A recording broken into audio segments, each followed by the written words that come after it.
बाबा कहते हैं बाबा का बच्चा बन जाने के बाद कोई भी समस्या हो या कुछ हो तो बाबा से पूछ के करो, तो बाबा तो गुप्त होने वाले हैं, तो फिर कैसे समस्या का हल? ये नहीं कहा, बच्चों के सामने प्रत्यक्ष। ये कहा पहली बात तो यही है कि बाप बच्चों के सामने प्रत्यक्ष रहेगा। जो क्रोधी हैं उन क्रोधियों से बाप मिलेगा भी नहीं। तो पहले तो अपने अंदर ये देखना है क्या हम क्रोध तो नहीं आता है। अगर हमको अब भी क्रोध आता है तो बाप हमसे मिलते ही नहीं, क्योंकि बाप तो अपने बच्चों से मिलते हैं या क्रोधियों से मिलते हैं। क्रोधियों के लिए तो पहले ही बता दिया, जब क्रोध आए तो समझना चाहिए मैं चांडाल बनूंगा। चांडाल बनने की शूटिंग हो रही है।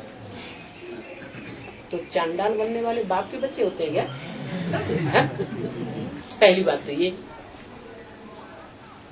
दूसरी बात, आपका प्रश्न उसमें जवाब छुपाओ। प्रश्न क्या था आपका? बाबा से बच्चा बन जाने पूछे, बाबा से पूछे। बाबा से पूछे तो बाबा कहते हैं जो बच्चे मेरी मुरली रोज ध्यान से सुनते हैं, मुरली से हर समस्या का समाधान मिल सकता है।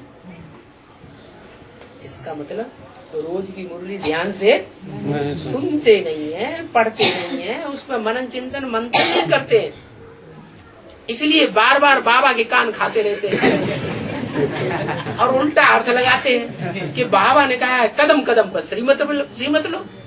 अरे श्रीमत तो बाबा रोज ही देते हैं, रोज तुमको चिट्ठी लिखते हैं।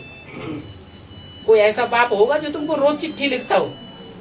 ये तो बाप ऐसा है जो तुम चिट्ठी लिखो न लिखो, लेकिन ये बाप तुमको रोज चिट्ठी लिख लिख करके देता है और चिट्ठी में तुम्हारी समस्या का समाधान मिलता है।